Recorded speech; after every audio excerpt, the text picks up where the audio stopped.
नमस्कार, आप देख रहे हैं सी न्यूज। मैं हूं आपके साथ अभिषेक शर्मा। सी न्यूज पर आप सभी का स्वागत है।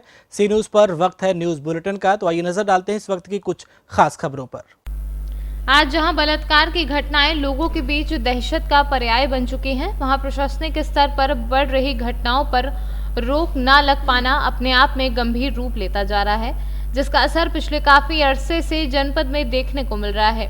हालांकि नवागंतुक पुलिस अधीक्षक विपिन कुमार मिश्रा द्वारा अल्प समय में ही बलात्कारों की कई घटनाओं का खुलासा कर बलात्कारियों में दहशत का माहौल पैदा जरूर किया है। बावजूद इसके बलात्कारियों के बुलंद हौसलों के आगे नाकाम होते प्रशासन के रुख से आमजन काफी भयभीत हो चला है, और ऐसे में उसका डर तब और अधिक बढ़ जाता है जब पुलिस ही ऐसी घटनाओं को दबाने में महत्वपूर्ण भूमिका निभाते हुए पीड़िता के माध्यम से अपने ही ऊपर आरोप लगवा बैठती है। यहाँ भी जो मामला है कुछ ऐसा ही है।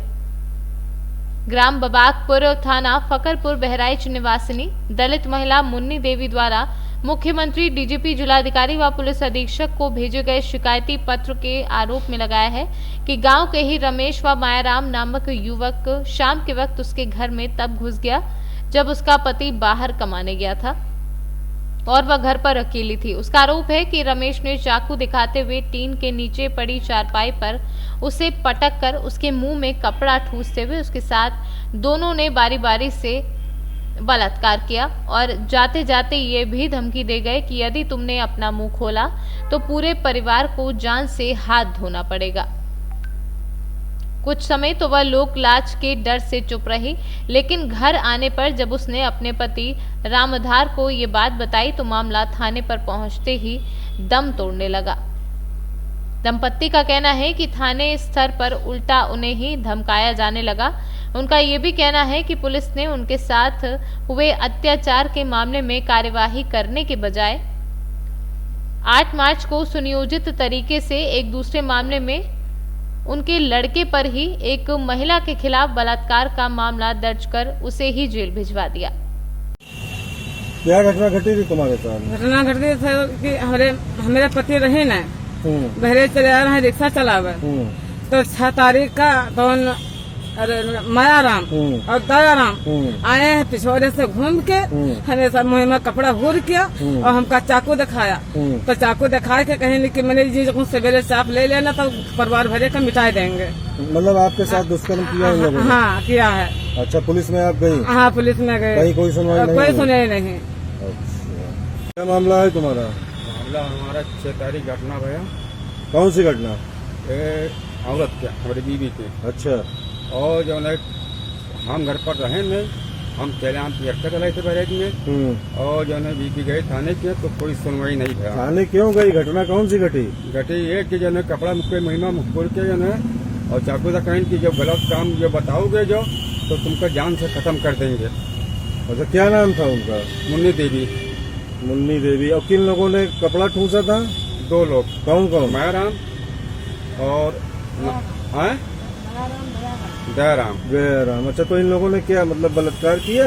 हाँ, ये कहें कि जो जैसे जो हमका दे दो, हमारा तबियत खुश कर दो। हाँ। और उसके बाद तुमका यह जान से बताओगे तो तुमका चाकू से भोंक देंगे। तो मतलब इन लोगों ने बलात्कार किया? जी सर। अच्छा, तो थाने पर गए आप लोग? थाने गया, थाने वाले दरोगा जी नहीं सुना। अच्छा, क्या किया?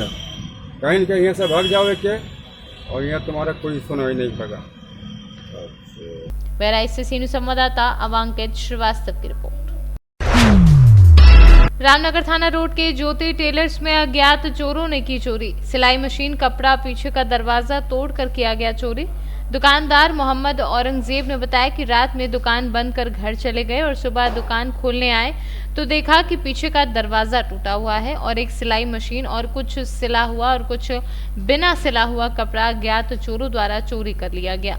वहीं समाज सेवी सोनू अली ने कहा कि ऐसा लगता है कि चोरों और नशेड़ियों में पुलिस का डर कम हो गया है, जिससे चोर बेखौफ चोरी कर रहे हैं।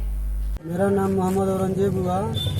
कल रात को दुकान हम 8 बजे करीब में बंद कर गए और सुबह जब दुकान खोलने आए हैं तो देख रहे हैं कि खोलने के बाद पीछे का दरवाज़ा टूटा हुआ है और मेरा एक सिलाई मशीन चोरी हो गया है और कपड़ा जो था सिला हुआ टांगा हुआ टोटल कपड़ा चोरी हो गया है और कपड़ा कुछ कटिंग करके रखा हुआ था वो भी चोरी हो गया है और कुछ कपड़ा इसे रखा हुआ था वो सब चोरी हो गया है। और नशा का यहाँ पे सिरप पकड़ा गिरा हुआ है और बच्चे सबका खिलौना गिरा हुआ है कि जो यहाँ पे है, और जो शीशी जो है इधर है वहाँ पे।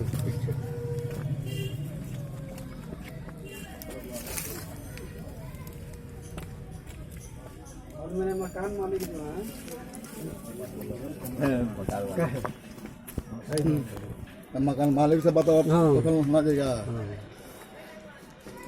तो आज सुबह आपको जानकारी मिली है? आज सुबह हम दुकान खोले और देख रहे हैं कि टूटा हुआ है और सामान इसमें सब गायब है।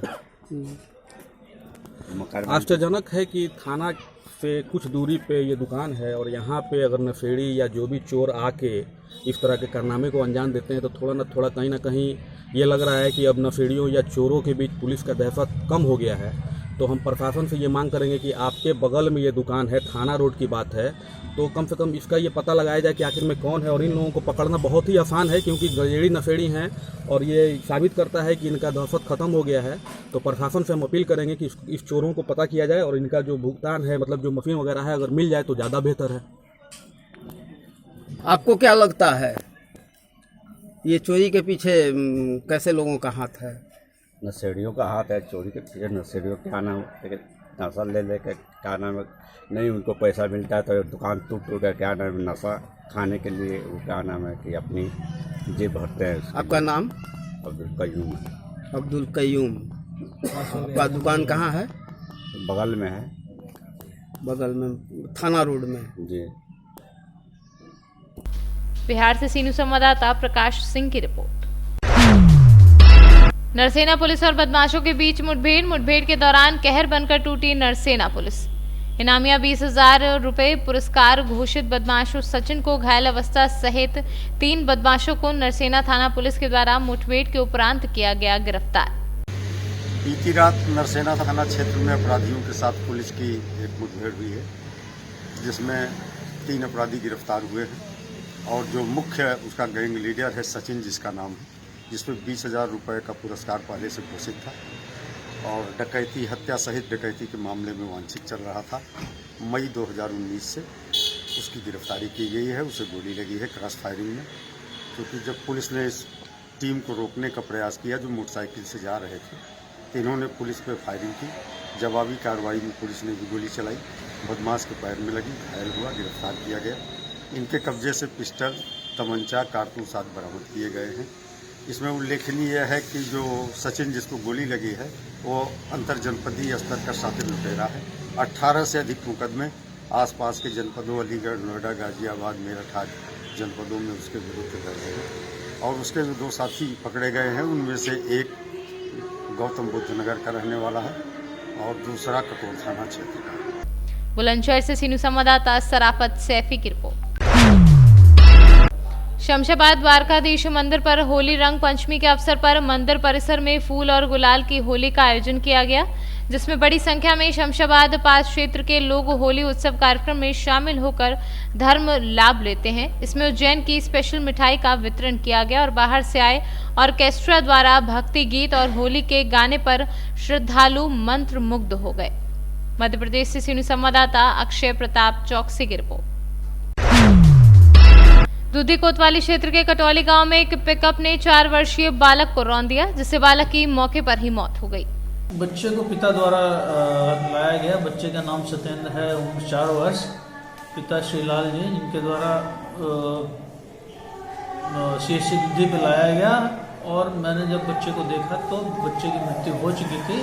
पिताजी से उसके पिता से ज्ञात हुआ कि बच्चे को किसी पिकअप वाले ने मारते हुए निकल गया। बच्चे की अवस्था यहाँ पर देखने से उसके सर से अंदर से ब्रेन का पार्ट बाहर आ चुका था, तो इससे ज्ञात हुआ कि उसकी आकस्मिक मृत्यु चोट लगने के कारण वहीं पर हो गई जहाँ पर ये घटना हुई। तो जिसकी सूचना पुलिस को दे दी गई है और आगे की कार्रवाई अब पुलिस करेगी। सोनभद्र से सीनू संवाददाता शकीर अख्तर की रिपोर्ट। न्यूज के इस न्यूज बुलेटिन में फिलहाल इतना ही। देश और प्रदेश की तमाम बड़ी खबरों को जानने के लिए आप जुड़े रहिए हमारे साथ और देखते रहिए सी न्यूज। हर खबर आपके साथ, आपके हाथ।